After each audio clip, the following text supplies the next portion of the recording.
एक बेहद अहम खबर इस वक्त आ रही है पश्चिम बंगाल के मुर्शिदाबाद से, जहां दिल दहला देने वाला वीडियो सामने आया। इसमें एक बाइक पर सवार दो लोग चलते ट्रक के नीचे आ गए।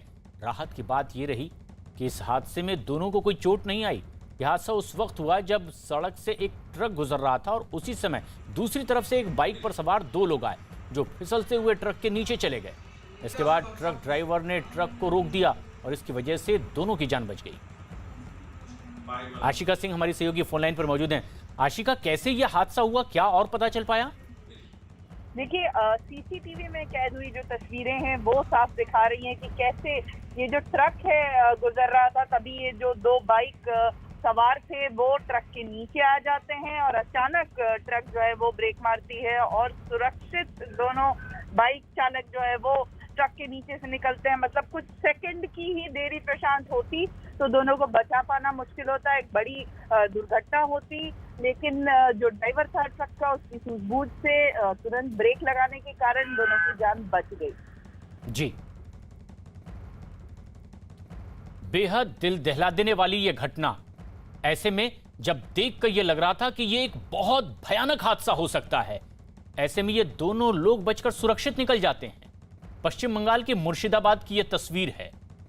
दो तरफ से आती ये दो गाड़ियां, एक ट्रक जिसके नीचे बाइक सवार दो लोग पहियों के बीच में आ जाते हैं, लेकिन ट्रक ड्राइवर जैसे ही ब्रेक लगाता है कुछ ही देर बाद सुरक्षित दोनों बाइक सवार बाहर निकल आते हैं। लेकिन यह महज इत्तेफाक कहा जा सकता है कि कुछ ही देर का फर्क होता तो एक और बड़ा हादसा यह हो सकता है।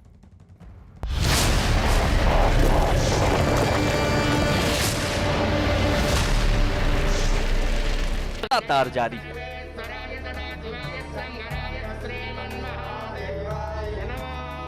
बताया जाता है कि इस मंदिर की स्थापना रावण के पिता विशेश्वर ने की थी।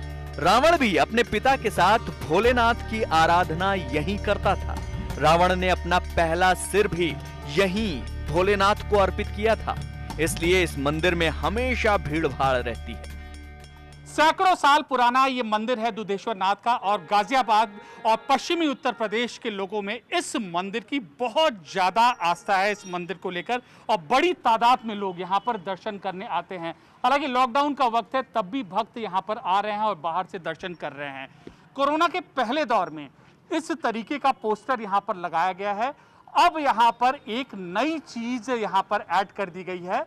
पहले के नियम में था कि आप सोशल डिस्टेंसिंग करिए, लाइन लगाइए, उचित दूरी करिए, सैनिटाइज होकर आइए, और इसके अलावा जो भी कोरोना प्रोटोकॉल थे उनका पालन करिए। लेकिन अब ये नया नियम ये है कि आपको जो टीका है, टीका लगाना अनिवार्य होगा। टीके की रिपोर्ट, वैक्सीनेशन रिपोर्ट आपको देनी होगी, नहीं तो विशिष्ट परिस्थितियों में 2 दिन पहले की कोविड नेगेटिव रिपोर्ट।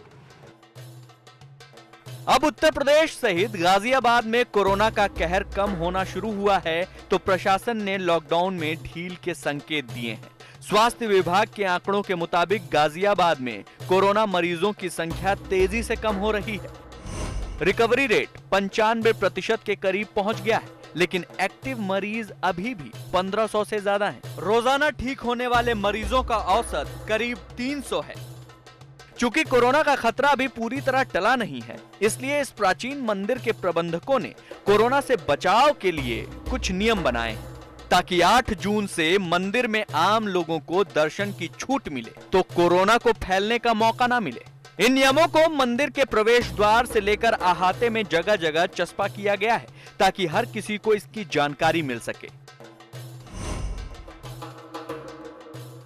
वैक्सीन की अहमियत धार्मिक स्थल पर भी होने लगी है, और मंदिर में प्रवेश के लिए वैक्सीन को जरूरी रखा गया है। दुधेश्वर नाथ मंदिर में पहले ये बोर्ड था, यहाँ पर पहले ये स्टिकर था, अब नया स्टिकर ये लगाया गया है जिसमें लिखा है कि वैक्सीनेशन सर्टिफिकेट अनिवार्य है, और उसके साथ 2 दिन पहले की कोविड नेगेटिव रिपोर्ट।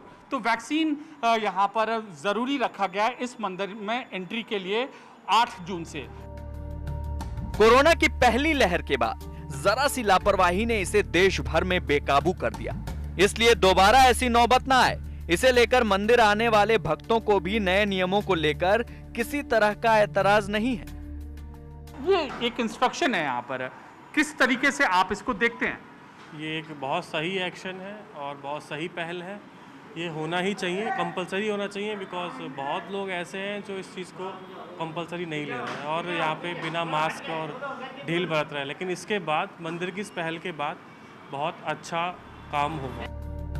8 जून से मंदिर आने वाले भक्तों को किन प्रक्रियाओं का पालन करना होगा, इसके बारे में जूना अखाड़े के राष्ट्रीय प्रवक्ता और मंदिर के महंत श्री नारायण गिरी महाराज ने विस्तार से बताया कि 8 जून से मंदिर का जो है पूर्ण रूप से खोलने का जो सरकार का जो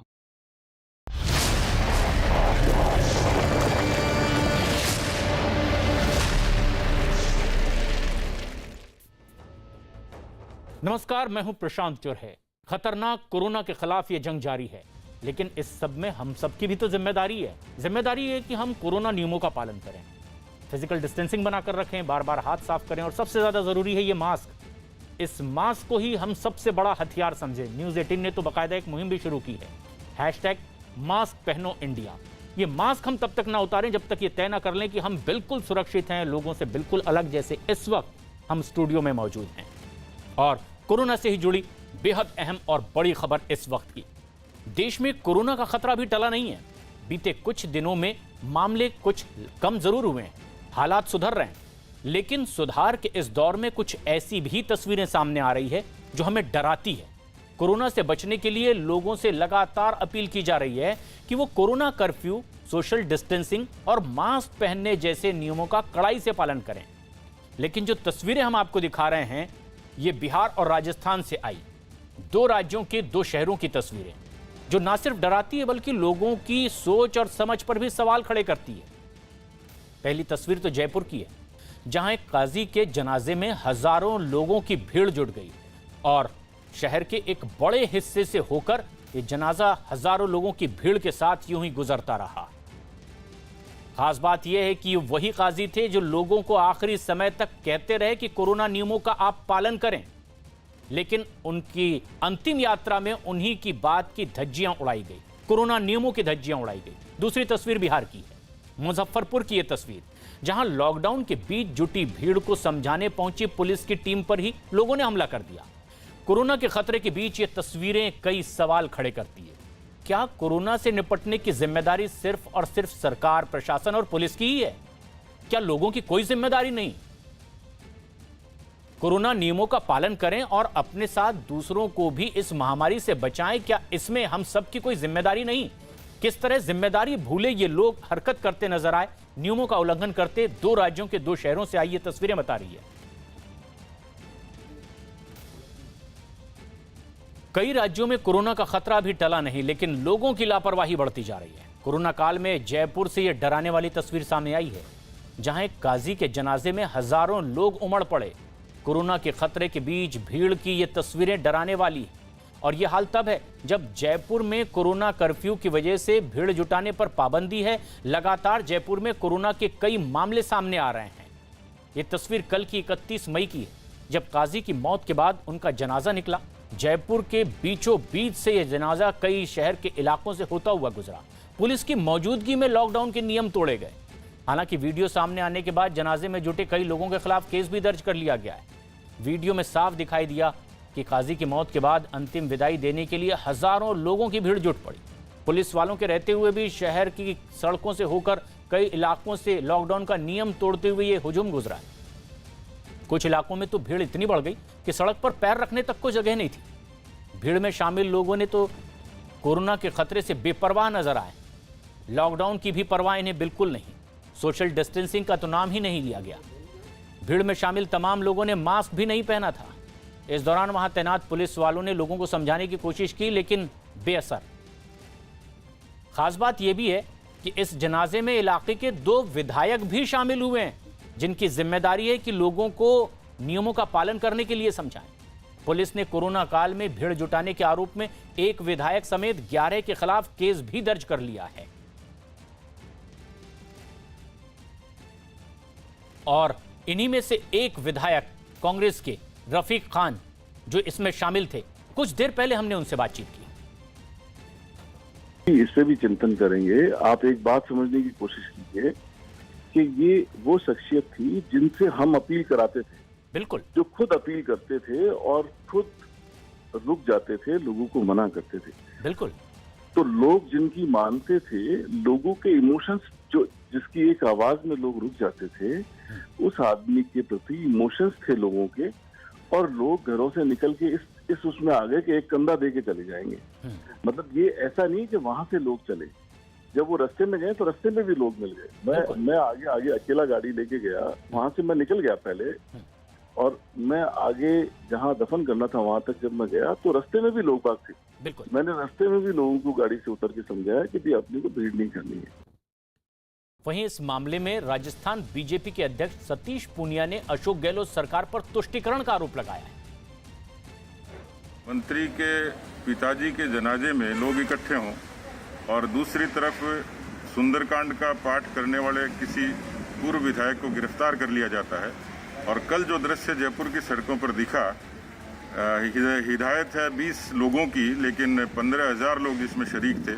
तो मुझे लगता है कि सरकार का इकबाल खत्म हो गया, और सरकार के देखने का नजरिया जब तुष्टीकरण का होगा तो इस तरीके से लॉकडाउन का उल्लंघन स्वाभाविक था। राजस्थान के गृह मंत्री में अभी भी गैरत है, तो राजस्थान की जनता की जान बचाने के लिए इसकी अनुपालना सुनिश्चित करे। हमने परिवार वालों को समझाइश कर दी थी, और अन्य प्लेटफॉर्म से जैसे सोशल मीडिया है, CLG है, सबको बताया था कि जो राज्य सरकार का निर्देश है उसके अनुरूप ही जनाजे निकाले जाएंगे। इसके बावजूद भी भीड़ कुछ लोगों के बहकाने से आ गई है, और भीड़ का शक्ल में वो लोग वहाँ चले गए, तो हमने इनके खिलाफ मुकदमा दर्ज किया है और कार्रवाई करेंगे। भवानी सिंह हमारे सहयोगी फोनलाइन पर मौजूद हैं। भवानी, अब यहां बीजेपी सत्तारूढ़ कांग्रेस पर गंभीर आरोप लगा रही है कि तुष्टीकरण की वजह से ये नौबत आई है। किस तरह की कार्रवाई अब आगे देखने को मिल रही है? देखिए, जाहिर तौर पर ये सरकार पर अपना आप में कटघरे में खड़ी है, क्योंकि जयपुर शहर के अंदर इस तरह से अगर जनाजा निकाला जाता है, और जहां पर सरकार है, जहां पर प्रशासन का तंत्र है, पुलिस है, और उस टाइम कोई एक्शन नहीं लिया जाता। अब पुलिस सफाई क्या दे रही है? सफाई दे रही है कि हमने घर वालों को समझाया था, लोगों के बहकावे में, कुछ लोगों के बहकावे में भीड़ आ गई, अब कार्रवाई करेंगे। तो पुलिस उस वक्त एक्शन क्यों नहीं लिया गया? जो लोग बहका रहे थे उस वक्त पुलिस खुद आगे पीछे सुरक्षा के अंदर चल रही थी, उस टाइम पुलिस को एक्शन लेना चाहिए था, समझाना चाहिए था, रोकना चाहिए था। और जिम्मेदार जो लोग थे, जो विधायक है जिनके खिलाफ केस दर्ज किया गया, वहाँ के 2 माइनॉरिटी के विधायक है, उन दोनों विधायकों के जरिए समझाते, वो कोशिश की जानी चाहिए थी, वो कोशिश नहीं की गई, इसलिए आज सरकार कटघरे में है। और यही बात भवानी हमने उन विधायक महोदय से भी पूछा कि क्या आपने जिम्मेदारियां बखूबी निभाने में कोताही बरती, जिसका यह नतीजा था। उधर एक इकलौता राजस्थान ऐसा राज्य नहीं जहां पर इस तरह की लापरवाही हो रही है। बिहार से भी कुछ ऐसी खबरें आई। मुजफ्फरपुर में लॉकडाउन का पालन करवाने के लिए पुलिस की टीम पहुंची तो लोगों ने उन पर हमला कर दिया। भीड़ में शामिल कुछ लोगों ने तो पुलिस से मारपीट भी की। आरोप है कि लोगों ने पुलिस से हथियार छीनने की भी कोशिश की। मारपीट का यह वीडियो सामने आने के बाद हमलावरों की अब तलाश की जा रही है। बताया जा रहा है कि लॉकडाउन के दौरान तय समय के बाद भी कुछ दुकानें खोली गई थी, और इन्हें बंद करवाने के लिए जब पुलिस की टीम वहां पहुंची तो लोग पुलिस से ही भिड़ गए और उनसे मारपीट शुरू कर दी। चंद्रमोहन कुमार हमारे सहयोगी लगातार हमारे साथ बने हुए हैं। चंद्रमोहन, भीड़ में हम ये भी सुन पा रहे हैं कि इस वीडियो के जरिए कि इन पुलिस वालों को और मारने की आवाज कर रहे हैं लोग कि भिड़ करके इन्हें और मारा जाए। किस तरह की कार्रवाई अब इस वीडियो के सामने आने के बाद हो रही है ताकि लोग उससे सबक लें और इस तरह की हरकत दोबारा ना कर सकें? बिल्कुल, वीडियो में जो लोग भी दिखाई दे रहे हैं, पुलिस उनको चिन्हित करने की कोशिश कर रही है। साफ तौर पर यह कहा जा रहा है कि जो लोग भी पुलिस के ऊपर हमला किए थे उनके खिलाफ कार्रवाई होगी, और साथ ही जो लोग भी तस्वीर में दिख रहे हैं उसमें कई लोगों की पहचान भी कर ली गई है कि वो आसपास के गांव के लोग थे। और जिस तरह के आवाज़ें उसमें सुनाई दे रही है जिसमें लोग कह रहे हैं कि और मारने की बात जिसमें हो रही है, तो अगर कुछ आसपास के लोग जो समझे बुझे हुए लोग हैं, पढ़े लिखे लोग हैं, वो लोग अगर पहुंचकर इस पूरे मामले को शांत नहीं कराते तो हो सकता था कि माहौल और ख़राब हो जाता है। जैसा कि तस्वीरों में भी आप साफ तौर पर देख सकते हैं कि किस तरह से जो पुलिस वाले वहां पर तैनात हैं और लोगों को जब हटाने की वहां से कोशिश कर रहे हैं तो लोग उनके ऊपर हाथ चला रहे हैं, उनके हथियारों को लूटने की कोशिश कर रहे हैं। तो इस वीडियो के सामने आने के बाद पुलिस पूरे मामले की जांच कर रही है और साथ ही जो लोग भी वीडियो में दिखाई दे रहे हैं उनके खिलाफ कार्रवाई की जा रही है। लेकिन ऐसा नहीं कि सिर्फ इस तरह से एक ही शहर में घटना सामने आई है। बिहार के गोपालगंज में भी लॉकडाउन की जमकर धज्जियां उड़ाई गई है। पंचायत चुनाव के प्रचार के लिए यहां एक डांस कार्यक्रम का आयोजन किया गया। इस दौरान पिस्तौल से हवाई फायरिंग की गई। बताया जा रहा है कि पिस्तौल के साथ डांस करने वाला जिला परिषद का संभावित प्रत्याशी है। आयोजन के दौरान खुलेआम नियमों को ताक पर रखा गया और कानून की धज्जियां उड़ाई गई। चंद्रमोहन हमारे सहयोगी लगातार हमारे साथ बने। चंद्रमोहन, ये आम दिनों में बिहार में भले ही ये सुनने को मिलता था कि शानो शौकत दिखाने के लिए इस तरह के कार्यक्रम और फायरिंग हो रही है, लेकिन ये तो कोरोना काल है, ये दो तरफा जानलेवा हरकत हुई है। किस तरह की कार्रवाई फिर इस पर हुई? बिल्कुल, देखिए पुलिस जो इसमें युवक बार बालाओं के डांस के दौरान पैसा लुटाते हुए नजर आ रहा है और फायरिंग कर रहा है। माना जा रहा है कि यही युवक इस कार्यक्रम का आयोजन किया था और ऐसे में प्रशासन और जो स्थानीय थाना है इनको चिन्हित कर और यह माना जा रहा है कि जल्दी इनके ऊपर कार्रवाई होगी, इनको गिरफ्तार किया जाएगा, क्योंकि बिहार में लॉकडाउन है और ऐसे में बिना इजाज़त किसी को भी घर से निकलने की अनुमति नहीं है और अगर दुकानें भी खुली हैं तो उनके लिए समय निर्धारित किए गए हैं। ऐसे में किस तरह से यह आयोजन किया गया बार बालाओं का डांस और ऊपर से पिस्टल लहराए जा रहे हैं, फायरिंग किए जा रहे हैं, पैसे लुटाए जा रहे हैं, तो पूरी तरीके से इस पूरे मामले की जांच हो रही है और जांच के बाद इस मामले में भी कार्रवाई होगी। जैसा और कि तस्वीरों में हम चंद्रमोहन ये भी देख पाए कि जो भी कार्यक्रम में शामिल था किसी ने मास्क नहीं पहना था। लेकिन सिर्फ बिहार में ऐसा हो रहा है ऐसा भी नहीं है। उत्तर प्रदेश के प्रतापगढ़ में भी फायरिंग का एक वीडियो सामने आया है। पुलिस ने दुल्हन के खिलाफ यहां मामला दर्ज कर लिया है। 30 मई को शादी के दौरान फायरिंग का यह वीडियो वायरल हुआ, जिसमें अपनी शादी की खुशी में दुल्हन जयमाला से पहले ही हवा में गोली चलाती दिखाई दी।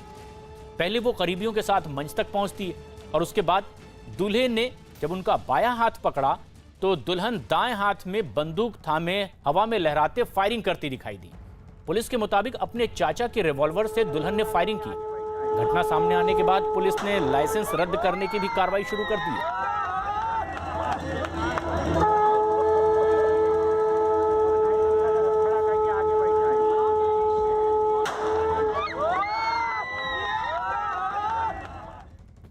उधर महाराष्ट्र में कोरोना नियम तोड़ने पर बीजेपी विधायक समेत करीब 50 लोगों के खिलाफ केस दर्ज किया गया है। इसमें विधायक के रिश्तेदार भी शामिल हैं। दरअसल पुणे के पास पिंपरी चिंचवड़ के बीजेपी विधायक पर बेटी की शादी से पहले ही एक रस्म के दौरान भीड़ जुटाने का आरोप लगा। आरोप के मुताबिक विधायक ने बैंड वालों को बुलाया और रस्म में नियमों को ताक पर रख करके यहां भीड़ जुटाई और शादी में रस्म अदायगी की गई। अब आखिरकार इन पर इनके रिश्तेदारों पर मामला दर्ज किया गया है।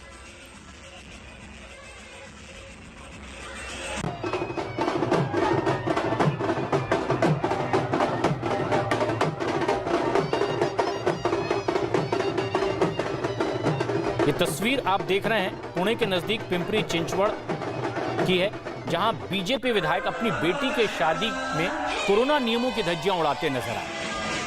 रस्म अदायगी के लिए लोगों को जुटाया गया, लेकिन कोरोना नियम तोड़ने के आरोप में इन पर मामला दर्ज हुआ है, इनके साथ इनके रिश्तेदारों पर भी। लेकिन इन लोगों को खासतौर पर यह समझना चाहिए कि नियम हर खासो आम के लिए एक है और जो लोग नेता हैं इन्हें तो और बड़ा संदेश देने की जरूरत होती है।